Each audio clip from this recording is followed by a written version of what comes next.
घट जाता है। टेम्परेचर घटने से जो हवा की नमी होती है, जैसे नमी हमेशा हवा में बरकरार रहती है, गर्मी में दिखता नहीं है, ठंडी में दिखता है। हम जब सांस छोड़ते हैं ना तो ठंडी में वो नमी दिखने लगती है, गर्मी में नहीं दिखता है। वही नमी इन पहाड़ों से टकरा कर एक बर्फ का स्रोत बना देती है और वही नीचे से पिघल कर नदियों का उद्गम स्रोत बन जाता है। तो नदियों का उद्गम स्रोत पहाड़ी का हिमानी यानी ग्लेशियर होता है। अब जरा ध्यान से समझिए, गंगा इस तरह से निकलती है। ये हम दो इमेज बनाएंगे, इसमें पूरा जगह नहीं लिखे हैं ताकि कॉम्प्लिकेटेड होगा, आपको समझने में दिक्कत हो जाएगी। जबकि अगर आप दूसरा इमेज देखेंगे तो उसमें हम सारी नदियों का नाम वगैरह लिख दिए, इसको हम आपको स्क्रीनशॉट लेने का टाइम दे देंगे। अब यहां समझिए, सबसे पहला जो एक जगह है उसका नाम है बद्रीनाथ। उस बद्रीनाथ में एक जगह है संतोपत हिमानी।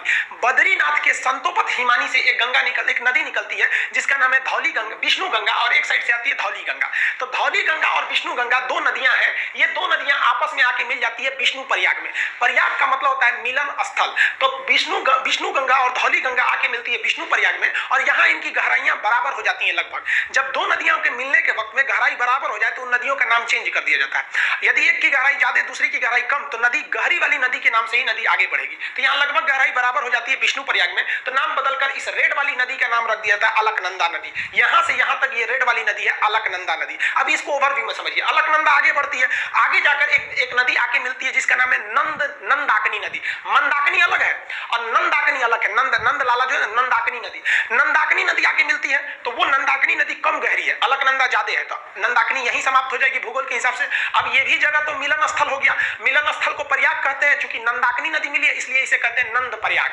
नंद प्रयाग के बाद नदी और आगे बढ़ती है, तो यहां आगे बढ़ती है तो एक और नदी आके मिलती है पिंडार नदी। पिंडार नदी जहां आके मिलती है उसे कहते हैं हम लोग कर्ण प्रयाग। तो कर्ण मतलब प्रयाग में पिंडार नदी आगे मिल गई। अलकनंदा जो है कहती है भाई तुम कम गहरा हो, तुम यहीं खत्म हो जाओ, आगे हम ही बढ़ेंगे। अलकनंदा आगे बढ़ती है तो एक और नदी आके मिल जाती है, वो नदी निकलती है केदारनाथ से। ये वाली निकली थी बद्रीनाथ से। उस नदी का नाम है मंदाकिनी नदी। ये मंदाकिनी नदी आके इसे मिलती है, ये जाके मिल जाती है यहाँ पर। मंदाकिनी कम गहरी, ये ज्यादा गहरी, इसलिए मंदाकिनी यहाँ समाप्त। अब ये मिलन स्थल है, इसका भी नाम प्रयाग रहेगा, तो इसका नाम हो जाता है रुद्र प्रयाग। रुद्र प्रयाग से नदी फिर आगे बढ़ती है, अभी भी अलकनंदा, इस रूट में बहुत गहरी है अलकनंदा। अब यहां से आती है उत्तर काशी जिला से।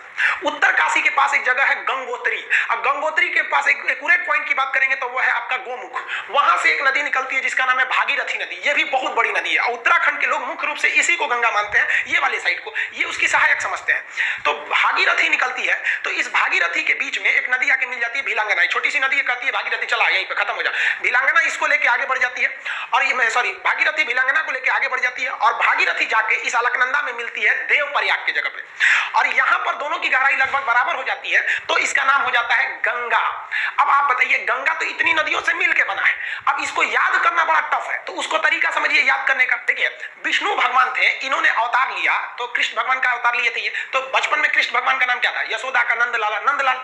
तो विष्णु भगवान क्या बने? नंदलाल बने। और ये जब बचपन में थे आगे बढ़े तो ये हमेशा इनके कान में बाली रहता था। आप देखेंगे कृष्ण भगवान कान में बाला पहनते थे, और गले में उसके बाद रुद्राक्ष की माला। तो लाइन से याद रखिएगा, विष्णु भगवान से याद रखेंगे विष्णु प्रयाग, नंदलाला से याद रखिएगा नंद प्रयाग, कान में बाली पहनते थे तो कर्ण प्रयाग, गले में रुद्राक्ष की माला रखते थे तो रुद्र प्रयाग। और जब इतना चीज कर देते थे तो कृष्ण भगवान का जो रूप हो जाता था वो एक देव की रूप हो जाता था, और उनकी वाणी देव की वाणी हो जाती थी। अकेले महाभारत निपटा दिए फाइल अकेले, इन्हीं की तो मतलब उपदेशों को गीता में रखा गया है।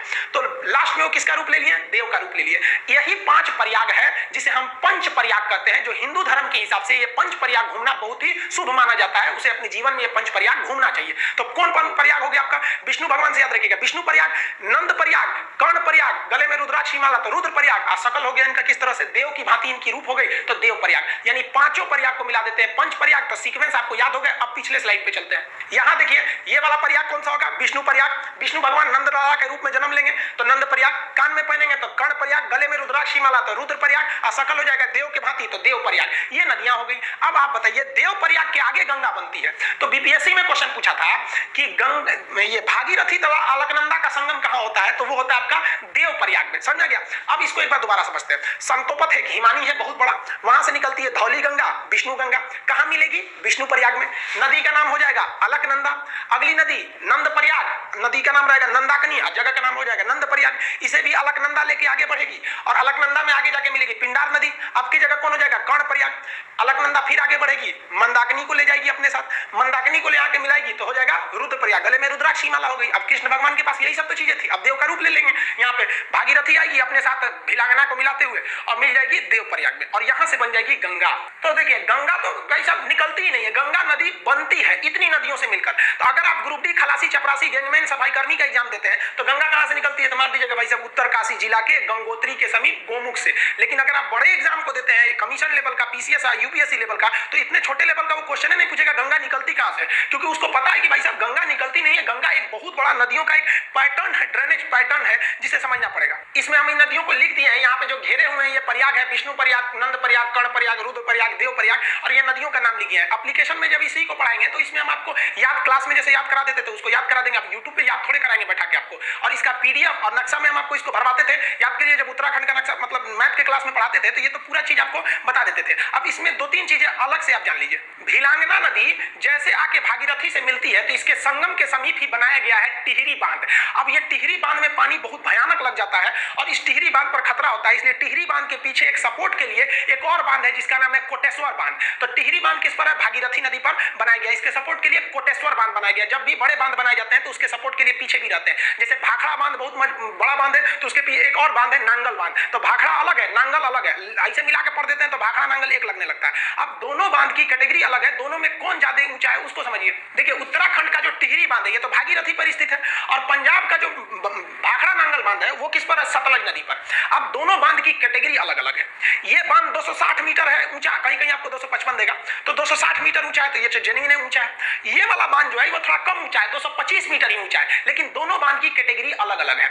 जैसे कोई लड़का है 6 फीट का और कोई लड़की है 5 फीट की, आपसे पूछा जाए सबसे ऊंची लड़की कौन है तो इसको थोड़ा कहिएगा कि 6 फीट का, भाई साहब तो कैटेगरी अलग होगा, लड़की में तो 5 फीट को रखना पड़ेगा। लेकिन कह दे कि इन दोनों में सबसे ऊंचा इंसान कौन है तो भाई लड़की भी इंसान लड़का भी इंसान, तब आप कहिएगा कि नहीं 6 फुट वाला ये। तो यही एग्जाम में पूछता है कि सबसे ऊंचा ग्रेविटी बांध कौन सा है, तो देखिए इस बांध की जो कैटेगरी है वो ग्रेविटी कैटेगरी का है और ये बांध की कैटेगरी अर्थ फिलर है। ये बांध जब पढ़ाएंगे ना तो उसमें हम आपको बता देंगे कि बांध कितने टाइप के होते हैं, आर्क बांध कौन सा होता है, ग्रेविटी कौन कौन से कई टाइप के बांध होते हैं।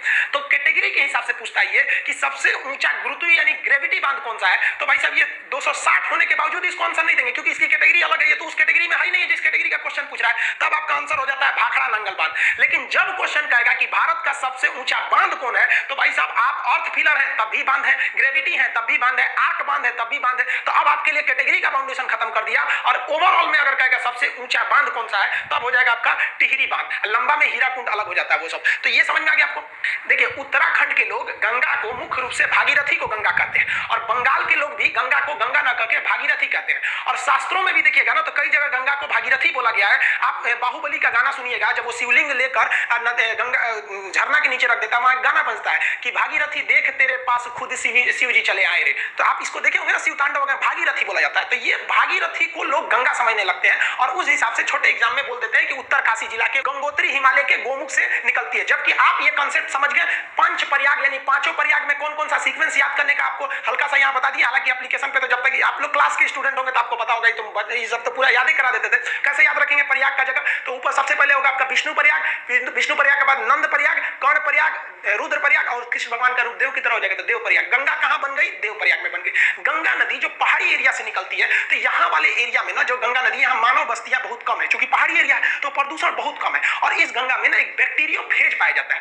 बैक्टीरियोफेज एक ऐसा चीज होता है जो हानिकारक जीवाणुओं और विषाणुओं को मार के खा जाता है, इसलिए गंगा जी के पानी में कीटाणु वगैरह नहीं लगते हैं, वो बैक्टीरियोफेज की वजह से। आईबी का एग्जाम दिए होंगे तो पूछा होगा किसके वजह से गंगा जल में कीड़े मकोड़े नहीं लगते हैं, तो बैक्टीरियोफेज ऑप्शन सी पर था। तो ये ध्यान से रखिएगा आप लोग। और आजकल देखिए हम लोग की भी कुछ गलती है, गंगा नदी में जो क्षमता है उसको पुनर्निर्माण करने की, उसमें तो हम लोगों ने अत्याचार कर दिया। कानपुर से जब गंगा निकलती है एकदम गंदगी मचा देते हैं, तो हम लोग गंगा को कुछ ज्यादा गंदा कर दिया। वो तो लॉकडाउन हो गया तो जो हम लोग सोच रहे थे गंगा साफ करेंगे अपने से साफ हो गया, अभी थोड़ा सा ढील हुआ ना लॉकडाउन में फिर गंदा करके हम लोग रख दिए। तो प्रकृति से हम लोग भी खिलवाड़ करते हैं तो प्रकृति हम लोग के साथ भी कर देती है कोरोना वगैरह देके। तो ये आप समझ